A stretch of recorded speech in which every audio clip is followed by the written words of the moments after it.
السلام عليكم ورحمة الله وبركاته. الريان الحلول التكنولوجية بيقدم لكم الحل الذكي والعملي للأبواب المفصلية والأبواب الجرار. النهاردة بنتشرف من التركيب من 6 أكتوبر، تركيب بوابة مفصلية وباب جرار. أول ما وصلنا عند العميل كان الباب بيفتح يدوي كده،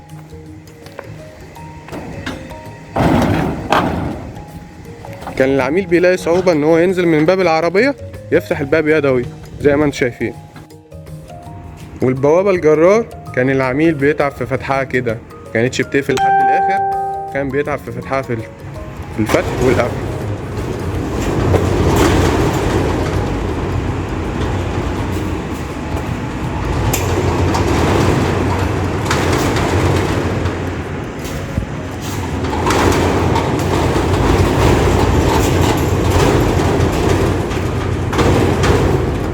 هنبتدي نركب المواتير ونعدد البوابات ونبتدي نرجع ليكم مرة تانية. دلوقتي رجعنا لكم تاني بعد ما ركبنا الموتور الارم والموتور السلايدنج. اتشرفنا بالتركيب من 6 اكتوبر. هنبتدي نفتح البابين عن طريق نفس الريموت كنترول. هنبتدي نفتح الباب الارم